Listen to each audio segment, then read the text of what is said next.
Everyone loved Lena Horne. Everyone loved what Lena Horne stood for.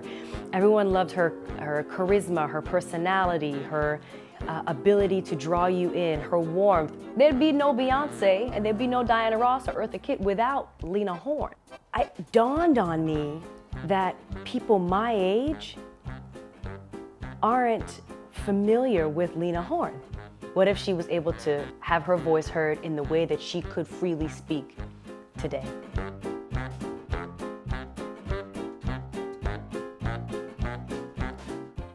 I'm Syndee Winters, and I am the actress and playwright of Lena, A Moment with a Lady. And I don't know where to begin, or if I want to begin. I've been in shows like The Lion King, and Hamilton, and Pippin, and Motown the Musical. I went to Miami-Dade College. As soon as I finished school, that same year, I auditioned for The Lion King, and I was cast as Nala in Disney The Lion King in the national tour. And then a couple of years after that, I made my Broadway debut in the role. And that moment changed my life. I toured with The Lion King for 3 years before coming back to New York City and beginning this new journey with Lena Horne. I started this project in my early 20s. My friend dared me to put together a show. He's like, whose story do you think you can tell? And then I hesitated and he was like, what's that?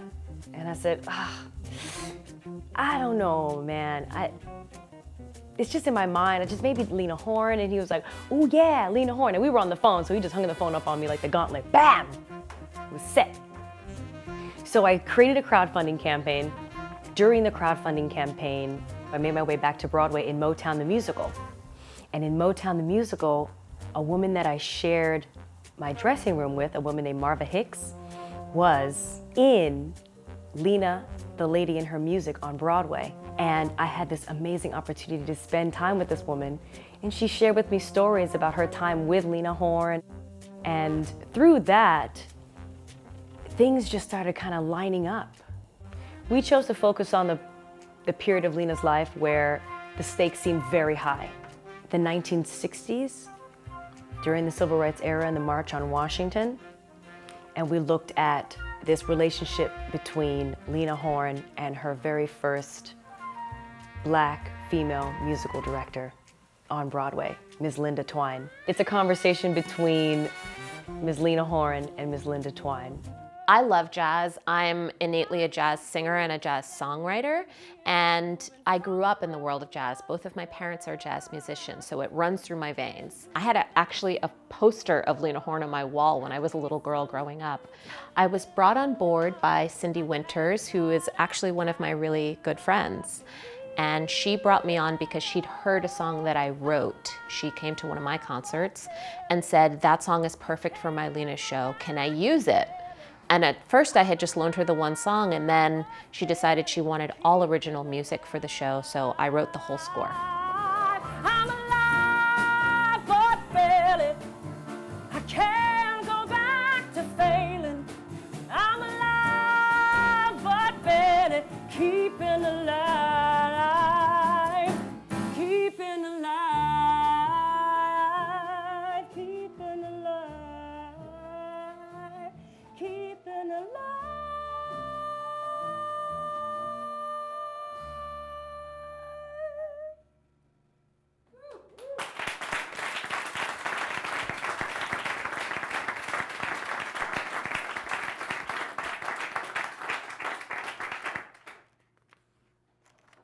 Now, my mother would take me to Coney Island Boardwalk, and we'd dance a little and we'd sing a little, and it was fun for a while. And one day a man pressed a coin into my hand, and something clicked inside my mother. And she realized I had something useful, but by the time she understood my value, she'd become too sick to work.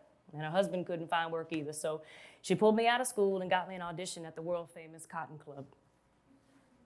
You know, I was too young to be working there, but I looked good. And it looked like that was the only way we were gonna eat. So I smiled, I stepped, and I kicked and Charleston my way in there. And they wanted me to dance, I'd dance. If they wanted me to sing, I'd sing. I made $25 a week. That was a lot of money back then. There wasn't a lot of visibility, even in the 80s when I was growing up, of Black women that were that elegant and that fabulous. And so she was the kind of woman that I wanted to be when I grew up. And once I arrived in New York, I found that finding gigs were harder to land than a World War II fighter jet. But then, I finally got one. The sweetest job at Barney Josephson's Cafe Society. I mean, the best in jazz was cooking in that little place. Barney wanted me to sing the blues like Miss Billie Holiday. And I didn't need to sing the blues, I just lived them. I wanted to sing something less blue. And I'd see Billie every now and then, and we'd start talking, and I'm telling her my issues. And one day she looks straight at me and says, "You got rent to pay. You got babies to feed. Lena, you gon' sing the blues." Something's coming along with this serenade, swinging, jumping along with this serenade. Feel the beat. It tingles your toes on up through your feet. The concept of knowing your own voice, the power of your own voice. And one of the most powerful voices of that age, of that time, of the golden era, and all the way through the 1980s and beyond, was Lena Horne's voice. Her texture, her tone was so specific, you could hear her, you could pick her out like that. We wanted to create a voice that Lena can be heard through.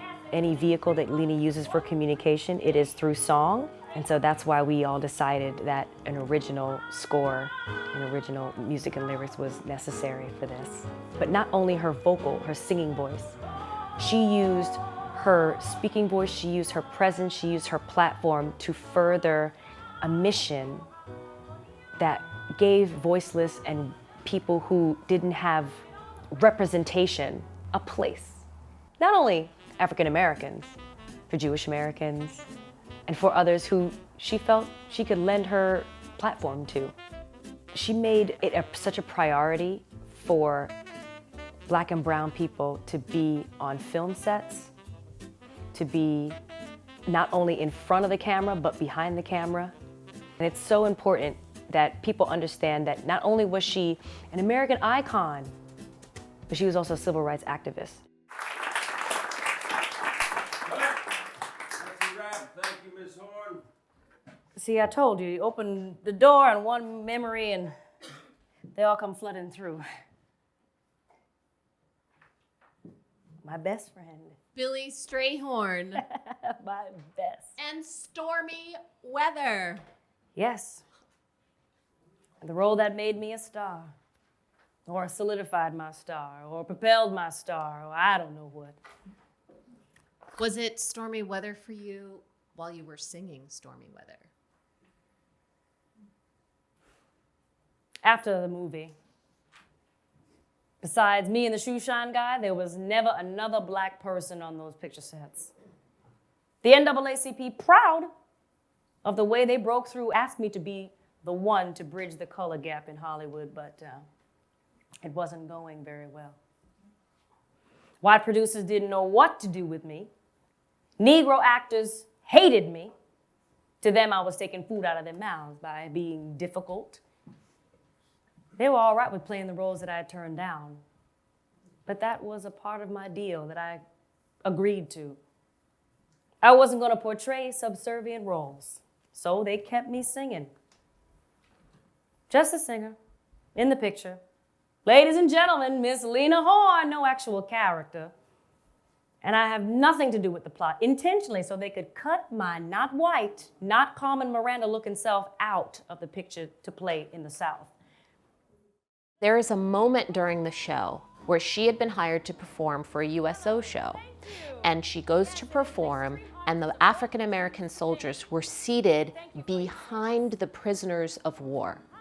She chose as an artist to forgo whatever consequences may have come her way, and she walked out into the audience, past the white soldiers, past the prisoners of war, and performed in the back for the black soldiers with her back to everyone else. I would love to see little girls of this age looking up to Lena and seeing that it's possible to be that type of woman. And I think that we could really use some more people with that kind of guts.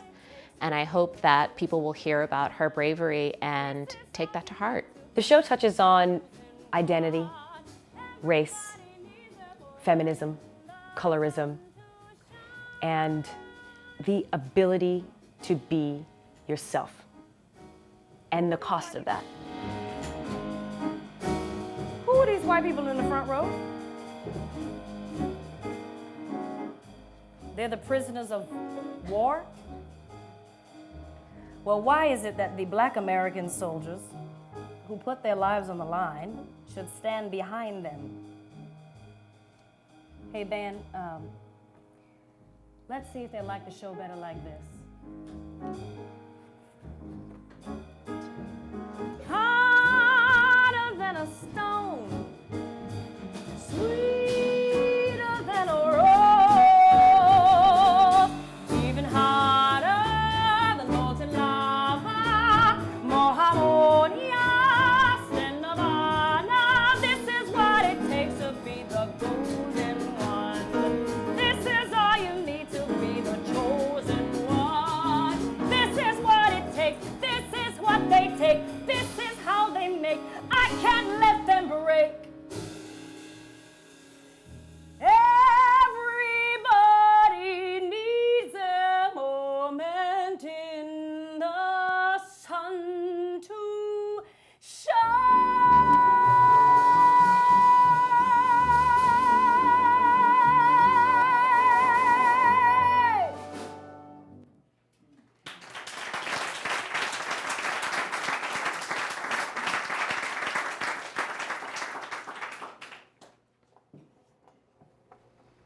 Linda, they kicked me off that tour so fast.